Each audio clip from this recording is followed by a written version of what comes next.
இன்னைக்கு just a மினிட்ல வந்து ஒரு சோகமான டே தாங்க சொல்லணும். ஏன்னா நல்லா போயிட்டு இருந்துச்சு காரு. திடீர்னு ஸ்டேரிங் டைட் ஆச்சு. திடீர்னு லாக் ஆயிடுச்சு. என்ன பண்ணுறதுனே தெரியல. ஹோண்டா ஷோரூமுக்கு கால் பண்ணி கேட்டா, வந்து விடுங்க மேம் நாங்கள் என்னன்னு பார்த்துட்டு சொல்கிறோம் அப்படின்னு சொன்னாங்க. காலைல போய் வண்டி விட்டுருந்தேன். ஈவினிங்கே கொடுக்குறேன்னு சொல்லியிருந்தாங்க. அவங்க சொன்ன மாதிரியே கொடுத்துட்டாங்க. சர்வீஸ் எல்லாமே ரொம்ப சூப்பர் எப்பயும் போல். பட் என்ன ப்ராப்ளம்னா, காரில் இருக்க வயரெல்லாம் எலி கடிச்சிருச்சான். இந்த எலிப்பையில் எப்படி தாங்க ஒழிக்கிறது? நானும் எல்லா நாளும் ரேட் பிஸ்கெட்டை போட்டு தான் பார்க்குறேன். பட் ரேட் பிஸ்கெட் தீர மாட்டேங்குது. ஆனால் ஒயரெல்லாம் கடிச்சு தீர்த்துறான் அந்த எலிப்பையன். எத்தனை பேர் இந்த மாதிரி ப்ராப்ளம்ஸ் என்ன மாதிரி ஃபேஸ் பண்ணுறீங்கன்னு சொல்லிட்டு அதுக்கான சொல்யூஷனும் கமெண்ட் பாக்ஸில் கமெண்ட் பண்ணிங்கன்னா ரொம்ப சந்தோஷமாக இருக்கும். ஏன்னா வந்து 2 மாதத்துக்கு ஒரு டைம் ஹோண்டாய் ஷோரூமில் போய் 10,000 மொய் வைக்கிறது தான் மிச்சமாகுது. அப்புறம் கார் ஓட்டி பார்த்தா நல்லா இருக்குது. அப்புறம் திருப்பி எலி கொஞ்சம் கொஞ்சமாக கடிக்க ஆரம்பிச்சிருது.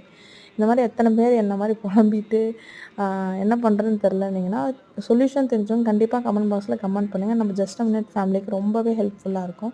மறக்காமல் சப்ஸ்கிரைப் பண்ணுங்கள்.